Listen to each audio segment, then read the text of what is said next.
तो मेरे प्यारे बच्चों, आज वो फाइनली दिन आ ही गया है जिस दिन हम लोग चैप्टर नंबर 3 को कंप्लीट करने वाले हैं। यार इतना बड़ा एक्सरसाइज था, इतना ज़्यादा मैं कंटिन्यू वीडियो बना के थक गया था। बीच में मैंने बच्चों से रिक्वेस्ट भी किया कि यार शेयर वेयर करो, आरडी शर्मा के वीडियोस बना के मैं थक जा रहा हूँ, लेकिन व्यूज़ नहीं आ रहे हैं। लेकिन फाइनली आज वो दिन आ गया है कि जहाँ पर हम लोग ये चैप्टर खत्म करेंगे, 3.10 को कंप्लीट करेंगे। और मुझे ऐसा फील हो रहा है कि जैसे पिछले जन्म में मैंने ये एक्सरसाइज स्टार्ट किया था सॉल्व करना 3.1, और इस जन्म में जाकर के हमारा कंप्लीट हो रहा है। तो चलो प्यारे बच्चों, तुम लोग पिछले जन्म से इस जन्म तक मेरे साथ रहे। बहुत सारे बच्चों ने कमेंट किया, जो पढ़ने वाले बच्चे थे, रियली जो बच्चे डिजर्व करते हैं अच्छा नंबर लाना, वो बच्चों ने बार बार मुझे कमेंट करके बोला कि sir please RD Sharma continue कीजिए, हम शेयर करेंगे ये वो। तो फिर आखिरी में मुझे ये काम करना ही पड़ा, यानी कि आरडी शर्मा कंटिन्यू करना पड़ा। फिर ये बच्चे लोग, फिलहाल मैं यहाँ पर पूरा का पूरा एक्सरसाइज तो कंप्लीट नहीं करने वाला हूँ, ये कंप्लीट क्वेश्चन नहीं करेंगे। कुछ क्वेश्चन मैं बनाऊंगा, कुछ क्वेश्चन बचा कर रखूंगा, मैं आगे बढ़ूंगा क्योंकि सारे बच्चे भी आगे बढ़ते जा रहे हैं धीरे धीरे। तो मैं कुछ क्वेश्चन बनाने के बाद आगे बढ़ करके जितने भी चैप्टर्स हैं ना, वो सभी को कंप्लीट करूंगा पहले, और उसके बाद फिर जो क्वेश्चन बचे हुए रहेंगे हम उनको कंप्लीट करेंगे, ठीक है। और बाकी देखो, जो एनसीईआरटी के क्वेश्चंस आपको दिख रहे हैं ना यहाँ पर, ये एनसीईआरटी के सारे क्वेश्चंस हमने अपने एनसीईआरटी वाले वीडियोस में करा दिए हैं। तो अगर आप एनसीईआरटी के बुक से नहीं पढ़ रहे हो तो बहुत गलत कर रहे हो खुद के साथ। आपको एनसीईआरटी करना ही करना चाहिए, चाहे आप आरडी शर्मा कर लो, चाहे आर एस अवार्ड कर लो, क्योंकि वहाँ पर चीज़ें समराइज होती हैं। तो एनसीईआरटी वाले क्वेश्चंस को देखना है अगर आपको, तो आप मेरे एनसीईआरटी वाले वीडियोस देख लेना, लिंक मैं दे दूंगा डिस्क्रिप्शन बॉक्स में, या कमेंट में मांगोगे तो वहाँ पर प्रोवाइड करा दूंगा। चलो अभी बातें बहुत सारी हो गई हैं, अब हम लोग स्टार्ट करते हैं और क्वेश्चन नंबर 1 को सॉल्व करते हैं। क्वेश्चन नंबर 1 में बोला जा रहा है कि in a rectangle, if the length is increased by 3 meters and breadth is decreased by 4 meters, the area of the rectangle is reduced by 67 square meters। यानी कि लेंथ को अगर अपन बढ़ा दे रहे हैं और ब्रेथ को अगर अपन कम कर दे रहे हैं, तो जो एरिया है ना वो टोटल में हमारे पास क्या हो जा रहा है, कम हो जा रहा है, इतना कम हो जा रहा है। और वहीं अगर अपन कुछ और काम करें, यानी कि लेंथ को 1 मीटर कम कर दें एंड ब्रेथ को हम लोग 4 मीटर बढ़ा दें, तो एरिया जो है वो 89 स्क्वायर मीटर ज़्यादा हो जा रहा है, इंक्रीज हो जा रहा है। तो बताइए कि जो डायमेंशन है ना रेक्टेंगल का वो कितना है। तो ये पता करते हैं कि रेक्टेंगल का जो डायमेंशन होगा, dimension means length and breadth जो है वो कितना होगा। सो सबसे पहले जो हम लोग मेथड यूज़ कर रहे थे पिछले पूरे एक्सरसाइजेस में, वही मेथड यूज़ करेंगे। लेट करके हमने यहाँ पर जो लेंथ है उसे हमने x मान लिया और जो ब्रेथ है उसे हमने y मान लिया है। और हमें पता क्या है कि जो एरिया का फॉर्मूला होता है रेक्टेंगल के लिए, वो लेंथ इंटू ब्रेथ होता है। सभी बच्चों को पता है, क्लास 6 से पढ़ते हुए आ रहे हो। अब आ जाओ अकॉर्डिंग टू क्वेश्चन में। क्वेश्चन में हमसे पहले कंडीशन में क्या कहा गया था, फर्स्ट वाले कंडीशन में, फर्स्ट कंडीशन, ठीक है, एयर कंडीशन नहीं है ना, ये सिचुएशन वाला कंडीशन है। तो पहले कंडीशन में बोला गया था कि हमको एरिया जो है वो हो जा रहा है, कितना कम हो जा रहा है भैया, 67 स्क्वायर मीटर कम हो जा रहा है जब हम लेंथ को 3 मीटर इंक्रीज कर रहे हैं। तो लेंथ हमने अभी x माना है, तो लेंथ को 3 मीटर इंक्रीज करो। और हम लोग को एरिया की बात कर रही है ना, इसलिए एरिया के लिए हम क्या करेंगे कि लेंथ का मल्टीप्लाई करेंगे ब्रेथ से, और ब्रेथ से डायरेक्ट नहीं करेंगे। जो हमारे पास y हमने जिसको ब्रेथ माना है, हम लोग को क्या बोला गया है कि ब्रेथ को डिक्रीज किया गया था 4 मीटर, तो ब्रेथ में से 4 हम लोग माइनस कर देंगे। तो ये हो गया लेंथ मल्टीप्लाई ब्रेथ, ये 3 मीटर बढ़ा करके और ये 4 मीटर कम करके। तो हमसे ये बोला गया है कि जो एरिया है, एरिया के लिए क्या करना पड़ेगा, लेंथ और ब्रेथ का जब मल्टीप्लाई होता है, यानी कि अगर मेरे पास मान लो लेंथ x है और जो ब्रेथ y है, लेंथ हमारे पास x है और ब्रेथ अगर y है, तो हम लोग जब मल्टीप्लाई करेंगे और एरिया निकालेंगे तो एरिया हमारा एक्स वाई निकल करके आएगा। ये हमने क्या निकाल लिया, यहाँ पर एरिया निकाल लिया। तो उसी तरीके से जो एरिया हमारे पास एक्स वाई है ना, उससे जो एरिया है वो 67 स्क्वायर मीटर क्या हो जा रहा है, कम हो जा रहा है। तो हमने एरिया में से 67 को कम कर दिया। फिर से समझो, जो एरिया होता, एरिया जो हमारे पास होता वो क्या होता है, एक्स वाई हो जाता है। एरिया नॉर्मली अगर अपन निकालते तो x मल्टीप्लाई y करके निकालते, जो कि एक्स वाई निकल करके आता है। तो हमने क्या किया कि x में 3 बढ़ा दिया और y में से 4 कम कर दिया और फिर उनका मल्टीप्लाई किया। तो जो एरिया हमारे पास था पहले, उससे हमारा एरिया क्या हो जा रहा है, 67 कम हो जा रहा है। तो ये इसका इक्वेशन बनेगा, लेकिन अभी कंप्लीट नहीं है, थोड़ा सा सॉल्व करना पड़ेगा हमारे पास। तो अगर अपन इसको मल्टीप्लाई करते हैं तो x वाई से मल्टीप्लाई होगा तो पहले तो एक्स वाई आ जाएगा, उसके बाद फिर हमारे पास x का 4 से मल्टीप्लाई होगा तो माइनस का 4x आ गया, फिर 3 का x से मल्टीप्लाई होगा तो प्लस का 3 का y से मल्टीप्लाई होगा तो प्लस का 3y हो गया, और ये प्लस माइनस माइनस का 12 हो जाएगा। इक्वल टू साइड में x वाई है, माइनस का 67 है। सिंपल है, देखो यहाँ पर भी x वाई, यहाँ भी x वाई है, उसको उधर भेजूंगा तो माइनस हो जाएगा जा करके, ये प्लस में हो जाएगा और ये माइनस में होगा तो कैंसिल हो जाएंगे। इससे अच्छा डायरेक्ट काट दो, टाइम बचाओ एग्जाम में। अब हमारे पास ये जो x वाले और y वाला इसको रहने दो, माइनस का 4x प्लस में 3y यहीं पर रहने दो, 12 को उधर भेज दो। तो 12 यहाँ माइनस में उधर जाकर के प्लस में हो जाएगा, तो माइनस का 67 और प्लस का 12 को सॉल्व करोगे तो प्लस माइनस माइनस हो जाएगा और ये आ जाएगा आपका 55, लेकिन साइन लगेगी माइनस की, क्योंकि बड़े नंबर में माइनस की साइन थी। अब मैं यहाँ से माइनस की साइन को भी कॉमन ले रहा हूँ, तो अगर मैं माइनस साइन को कॉमन लूँगा तो ये मेरा प्लस का 4x आ जाएगा और माइनस का 3y हो जाएगा, और इधर हमारे पास माइनस वाला जो है वो भी प्लस हो जाएगा, यानी कि ये भी मेरा 55 हो जाएगा। दोनों साइड से माइनस के साइन को कॉमन लेकर के कट कर दिया एक तरह से, ठीक है, दिमाग में कट कर दो। और इस तरीके से तुम लोग भी कर सकते हो, जब x वाला पॉजिटिव नेगेटिव में रहे ना तो कर भी सकते हो, नहीं भी करोगे तो भी आंसर आ जाता है, लेकिन हमारी नॉर्मल आदत है कि एक्स वाले को हम लोग पॉजिटिव में लिखते हैं, इसलिए मैंने ऐसे किया। अगर तुम यहीं पर इसको रहने दोगे तो भी चलेगा, गलत नहीं कहलाएगा। ओके, तो ये पहले कंडीशन से हमारा पहले क्वेश्चन बन गया। अब हम लोग बनाते हैं दूसरा वाला कंडीशन से दूसरा एक क्वेश्चन। तो सेकेंड वाले कंडीशन में हमसे क्या बोला गया था कि भैया हमारे पास कहाँ गया, लेंथ को रिड्यूस किया जाता है 1 मीटर से, यानी जो लेंथ है उसमें से 1 मीटर कम कर दो, और ब्रेथ जो है वो कहाँ गया हमारे पास, कहाँ गया, breadth is increase by 4 metre, यानी जो हमारा ब्रेथ वाई था उसको 4 मीटर बढ़ा दो। तो इस बार जो एरिया है ना वो हमारे पास क्या हो रहा है, तो इस बार एरिया हमारा चेंज हो जा रहा है, चेंज मतलब कि बढ़ जा रहा है, इस बार इंक्रीज बाई 89 स्क्वायर मीटर, यानी प्लस में 89 हो जाएगा। अब इसको फिर से वैसे सॉल्व कर लो, तो एक्स वाई से मल्टीप्लाई हो तो एक्स वाई हो गया, फिर ये हमारे पास 4x हो गया, फिर ये हमारे पास माइनस का y हो गया, और फिर हमारा 4 का -1 से मल्टीप्लाई होगा तो माइनस का 4 हो जाएगा, इक्वल टू साइड में वही एक्स वाई और प्लस में 89 है। यहाँ पर से भी एक्स वाई को कट कर दो, ये आ गया तुम्हारा 4x माइनस में y, और इस 4 को उधर ट्रांसफर करोगे तो प्लस हो जाएगा उधर जाकर के, तो ये बन जाएगा तुम्हारा 93। ये बन गया इक्वेशन नंबर 2। अब देखो यहाँ भी 4x है, यहाँ भी 4x है, दोनों को सब्ट्रैक्ट कर देता हूँ, एक्स वाला मेरा कैंसिल हो जाएगा, कट हो जाएगा। तो यहाँ पर क्या कर दूँ, इक्वेशन नंबर 1 को 2 से सब्ट्रैक्ट करता हूँ, subtracting equation number 1 from equation number 2। तो यहाँ से हमारे पास ये बन जाएगा 4x माइनस में y इक्वल टू साइड में 93, और उसके बाद फिर हमारे पास है 4x माइनस में 3y इक्वल टू साइड में 55। यहाँ पर सब्ट्रैक्ट करेंगे तो ये माइनस में साइन हो जाएगा, ये प्लस का साइन हो जाएगा, और ये भी माइनस साइन हो जाएगा, प्लस माइनस कैंसिल, ये प्लस का 3y और ये माइनस का y है, तो ये मेरे यहाँ से 2y बन जाएगा। यहाँ पर हमारे पास प्लस में माइनस माइनस ही होगा, 13 में से 5 माइनस हो तो 8 आ गया, 8 में से 5 माइनस हो तो 3 आ गया। यहाँ के y की जो वैल्यू होगी वो हमारी 19 हो जाएगी। 2 को जब मैं 38 के पास ट्रांसफर करूँगा तो डिवाइड में आ जाएगा, 38 divide by 2 equal to 19। So y की जो वैल्यू है यहाँ से 19 निकल करके आ गई। अब हम लोग x की वैल्यू निकाल लेते हैं, है ना, लेंथ और ब्रेथ दोनों निकालना था ना। तो y की वैल्यू में कहाँ पर पुट करूँ, कौन सा छोटा है, चले सब बड़े हैं, किसी में पुट कर दो, यहाँ पर पुट कर देता हूँ, उधर ट्रांसफर कर दूँगा डायरेक्ट, हाँ यही सही है। y equal to 19 in equation number 2। तो यहाँ से तुम्हारा हो जाएगा 4x माइनस में 19 इक्वल को साइड में 93, 19 को उधर ट्रांसफर कर देंगे तो प्लस हो जाएगा, यानी कि 4x से जो वैल्यू कितनी आ जाएगी, ये जब प्लस होगा तो 9 और 3 हो जाएगा 12 का 2, कैरी हो जाएगा हमारे पास 1 10 और 1 11, 112 आ जाएगा। सो x की वैल्यू कितनी आ जाएगी, 112 डिवाइड बाई 4 अगर करता हूँ मैं, 4 2 जा 8 और हमारे पास बचेगा 3, तो 4 और 8 32, यानी 28। x की वैल्यू जो है 28 निकल कर आ गई।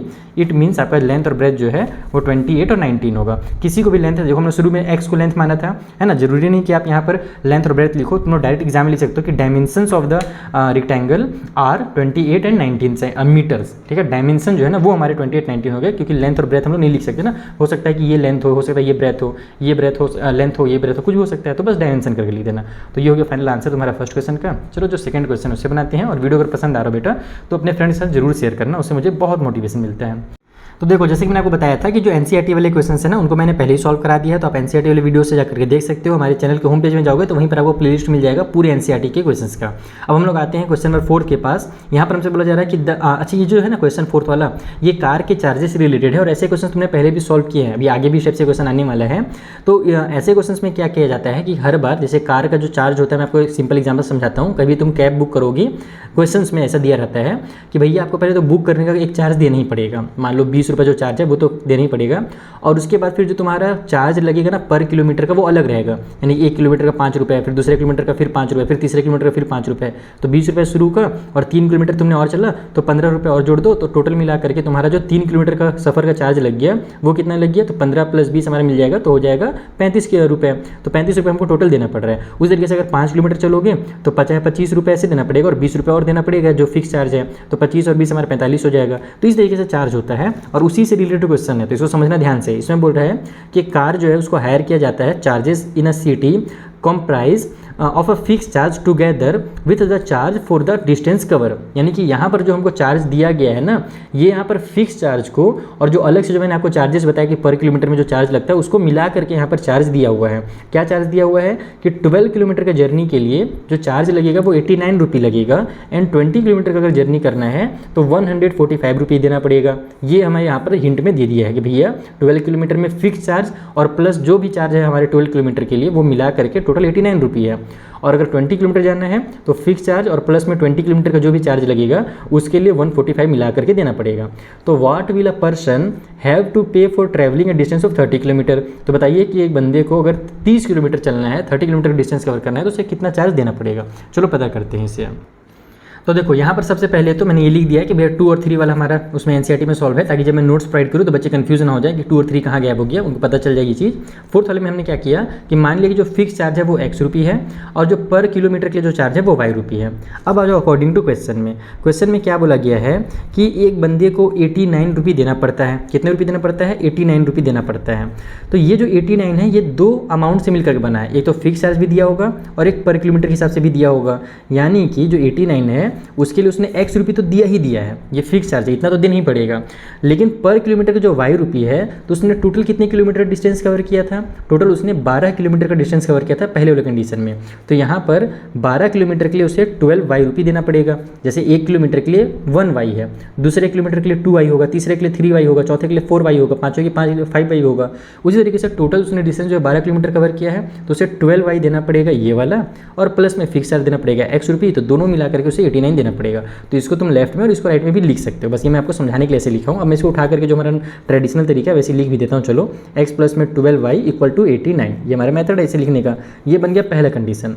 सेकेंड कंडीशन में ये हमारा फर्स्ट वाला था, फर्स्ट कंडीशन था। सेकंड वाले कंडीशन में से क्या बोला गया है कि उसको फिक्स चार्ज देना पड़ रहा है, यानी कि X रुपये तो देना ही पड़ेगा, और प्लस में 20 किलोमीटर उसको जाना है तो 20 रुपये तो और देना पड़ेगा उसको। ठीक है, 20 रुपये बोल रहा हूँ, सॉरी 20 किलोमीटर का 20Y और देना पड़ेगा। ये फिक्स चार्ज हो गया और ये पर किलोमीटर का 20 के लिए 20Y हो गया, और दोनों को मिला करके वो कितना दे रहा है? तो 145 रुपये दे रहा है। तो ये हमारा सेकंड बन गया। इस बार मैंने स्टेप से लिखा भी नहीं क्योंकि तुम लोग को ये कॉन्सेप्ट समझ में आ चुका है अब। तो यहाँ पर हमारे पास 2 इक्वेशन बन गए हैं, दोनों आपस में सॉल्व कर दो, इसमें से इसको सब्ट्रैक्ट कर दो। ठीक है, subtracting equation number 1 from equation number 2। तो हमारे पास x प्लस में 20y इक्वल को साइड में 145 है, उसमें से सब्ट्रैक्ट करना है x प्लस में 12y इक्वल को साइड में 89 से। जब मैं सब्ट्रैक्ट करूँगा तो ये भी माइनस होगा, ये भी माइनस होगा, ये भी माइनस हो जाएगा, ये तो आपस में कैंसिल हो गया। ये आपका आ जाएगा यहाँ से 8y और इक्वल के उस साइड में 15 में से 9 माइनस हुआ तो हमारे पास 6 आ गया। बचेगा हमारे पास 13 में से 8 माइनस हुआ तो 5 आ जाएगा। तो अब यहाँ पर हमारे पास y इक्वल टू हो जाएगा, 8 को ट्रांसफर करूँ तो डिवाइड में हो जाएगा 38 यानी कि y का वैल्यू जो है वो 7 निकल करके आ गया। अब मैं x से भी वैल्यू निकाल लेता हूँ डायरेक्टली यहीं से। तो y का वैल्यू मैं कहाँ पर पुट करूँ, कौन सा छोटा है? पहला वाला ही छोटा दिख रहा है मुझे। तो हमारे पास या फिर दूसरा वाला ज़्यादा ईजी पड़ेगा, 20 है ना, ज़्यादा तुरंत बन जाएगा वो। तो y equal to 7 in equation number 2। तो ये हो जाएगा तुम्हारे देखो x प्लस में 20 मल्टीप्लाई में 7 इक्वल को साइड में 145, 60 से मल्टीप्लाई होकर माइनस भी हो जाएगा। तो x का वैल्यू जो होगा 145 माइनस में 7 दूनी 14 यानी कि 140 हो जाएगा, यानी कि x की जो वैल्यू 5 निकल करके आ गई। तो x और y का वैल्यू निकल करके आ गया। क्वेश्चन में क्या पूछा था? चार्ज पूछा था ना 30 किलोमीटर का। कहाँ गया हमारा क्वेश्चन? हमारे भैया 4th number, what will a person have to pay for travelling a distance of 30 kilometre. So charges, total charges या फिर चार्जेस फॉर ट्रैवलिंग 30 किलोमीटर। ठीक है ना, ये फिर डिस्टेंस कवर 30 किलोमीटर। जैसे लिखना चाहो लिख लो, तुम लोग स्टेटमेंट मेरे से अच्छा बनाते हो, मुझे जानते हो ना, हिंदी मीडियम का मैं स्टूडेंट रहा हूँ तो मैं ज़्यादा इंग्लिश के स्टेटमेंट नहीं बनाता हूँ, मैं फटाफट शॉर्टकट में लिख देता हूँ। मैं मैथ आपको तगड़े से समझाऊंगा, ये स्टेटमेंट मैं ज़्यादा नहीं लिखता हूँ। तो 30 किलोमीटर के लिए चार्ज कितना लगेगा? तो भैया x तो देना ही पड़ेगा 5 रुपये, तो उसको बुकिंग का चार्ज देना ही पड़ेगा, तो प्लस ये 5 हो जाएगा। या फिर इसको मैं अगर इक्वेशन के फॉर्म में लिखूँ तो x तो देना ही पड़ेगा और प्लस में 30y देना पड़ेगा। 1 किलोमीटर के लिए y है तो 30 के लिए 30y हो जाएगा।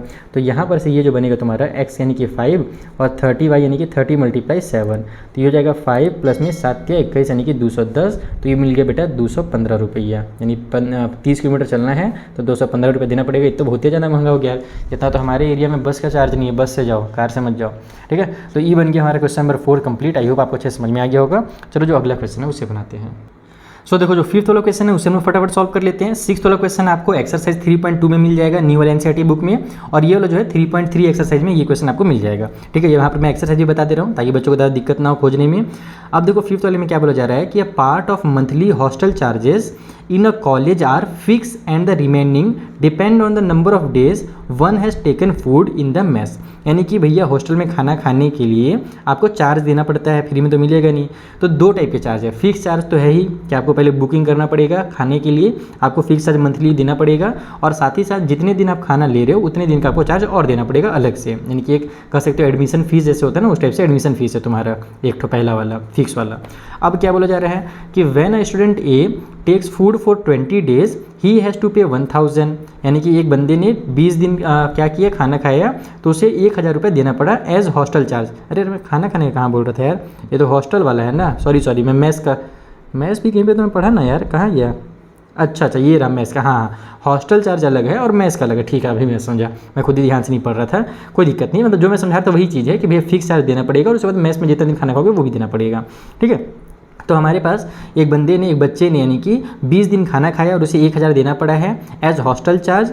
वेयर एरियाज, एक जो दूसरा स्टूडेंट है बी नाम का, उसने क्या किया 26 डे खाना खाया है और उसे टोटल जो है 1180 रुपये देना पड़ा है हॉस्टल चार्ज यानी कि दोनों, जो फिक्स वाला है वो वाला भी और जो खाना खाने के लिए जो 26 डे का उन्होंने दिया उसको भी मिला करके। तो find the fix charge and the cost of food per day. तो बताइए फिक्स चार्ज और कॉस्ट ऑफ फूड जो पर डे का वो कितना होगा, कॉन्सेप्ट यही यूज़ होगा, फटाफट इसको बनाते हैं, थोड़ा सा अलग है इसलिए मैं इसको सॉल्व करा देता हूँ। और ये भी हमारा पहले आ चुका है, एनसीईआरटी लिखा है लेकिन एनसीईआरटी बुक में मेरे को मिला नहीं, इसीलिए मैं इसको करा दे रहा हूँ। तो देखो सबसे पहले हमने वही चीज़ काम किया जो पिछले क्वेश्चन में किया था कि फिक्स चार्ज को हमने एक्स मान लिया है और जो पर डे का हमको खाने का मेस का जो देना पड़ रहा है वो वाई रुपये मान लिया है। अब हम लोग आ जाते हैं अकॉर्डिंग टू क्वेश्चन में। क्वेश्चन में क्या बोला गया था, फर्स्ट वाले कंडीशन में है ना, फर्स्ट कंडीशन जो हमारे स्टूडेंट ए के लिए था उसमें ये कहा गया था कि स्टूडेंट ए जो है उसने देखो एक्स रुपये तो दिया ही होगा, जो फिक्स चार्ज है वो तो देना ही पड़ेगा, पप्पा जी का राज चल रहा है वहाँ, वो तो हॉस्टल का देना ही पड़ेगा। और प्लस में उसने 20 दिन तक खाना खाया था, यानी कि एक दिन का अगर वाई है तो 20 दिन का क्या हो जाएगा हमारे पास 20 वाई हो जाएगा, समझ में आ गया, एक्स प्लस में हमारा 20 वाई हो गया। और इक्वल को मिला करके उसने टोटल 1000 कितना दिया था यार, 1000 था ना कि 1010 था, नहीं 1000 है, हैज़ टू पे रुपी 1000। तो यहाँ पर इक्वल को साइड में 1000 आ जाएगा, यानी कि एक्स प्लस में 20 वाई इक्वल को साइड में 1000। समझ में आ गया बाबू लोग, पहला कंडीशन। अब यहाँ से कुछ कर सकते हैं, नहीं कर सकते, इसको छोड़ दो। अब सेकेंड वाले कंडीशन में आ जाते हैं, जो स्टूडेंट नंबर बी था हमारे पास उसमें आ जाते हैं। तो अब यहाँ पर सेकेंड कंडीशन में एक्स रुपये तो उसको भी देना पड़ेगा जो फिक्स चार्ज है, साथ ही साथ उसने 26 डे खाना खाया था तो 26 वाई हो जाएगा, एक दिन का वाई तो 26 और 26 वाई। और इसने 1000 कितना दिया था, 180 था, कहाँ गया, हाँ 1180 रुपये, 1180 रुपये इसने दिया हुआ है। बस दोनों को आपस में यहीं पे सेपरेट कर देता हूँ, शॉर्टकट में काम चला देता हूँ, तुम लोग स्टेटमेंट लिख लेना कि मैंने इक्वेशन नंबर 1 से इक्वेशन 2 को या है ना सब्ट्रैक्ट किया है, मैं डाइट कर देता हूँ। प्लस माइनस हो जाएगा माइनस, ये भी माइनस हो जाएगा और ये भी माइनस हो जाएगा। तो 26 में से 20 माइनस होगा तो माइनस का 6 वाई आ गया, इधर इसमें से इसको माइनस करोगे तो 180 रुपये बचेगा और ये भी माइनस में बचेगा क्योंकि बड़ी नंबर माइनस की साइन थी। माइनस से माइनस को कैंसिल कर दो, वाई का वैल्यू हो जाएगा 180 डिवाइड बाई में 6 यानी कि 30 निकल करके आ गया वाई की वैल्यू। अब इस वाई की वैल्यू को 30 को अपन पुट कर देते हैं, किस वाले में पुट करूँ, इसमें पुट कर देता हूँ, ठीक है। तो y equal to 30 in equation number 1, तो ये आ जाएगा आपका एक्स प्लस में 20 वाई यानी कि 20 मल्टीप्लाई 30 और इक्वल को साइड में 1000 है, तो यहाँ से आपका हो जाएगा 3 दूनी 6 और कितना हो जाएगा 600 ना, 600 उधर ट्रांसफर कर देता हूँ। तो x इक्वल टू हो जाएगा 1000 माइनस में 600, तो x की जो वैल्यू होगी वो हो जाएगी 400। इसका मतलब ये हुआ कि जो फिक्स चार्ज है, जो फिक्स्ड चार्ज है वो कितना हो जा रहा है भैया, यहाँ पर वो हो जा रहा है रुपी 400। और जो हमारे पास चार्ज पर डे का है, चार्ज या फिर फूड चार्ज इसको मैं लिख लूँ, फूड चार्ज है ना, शॉर्टकट में मैं लिख दे रहा हूँ, बाकी पर डे वगैरह तुम लोग लगाते रहना, वो जो 30 रुपये है, डेली का एक दिन का खाने का 30 रुपये देना पड़ रहा है। तो बेटा अब इस वीडियो को हम लोग यहीं पर रोकते हैं थोड़ा सा, क्योंकि हमारे पास जितने भी क्वेश्चन दिख रहे हैं मुझे एनसीईआरटी के ही दिख रहे हैं जो कि हमने पहले ही करा रखा है।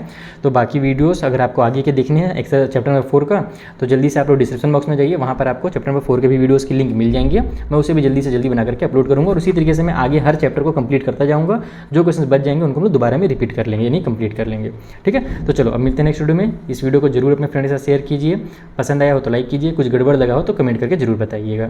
Thank you once again.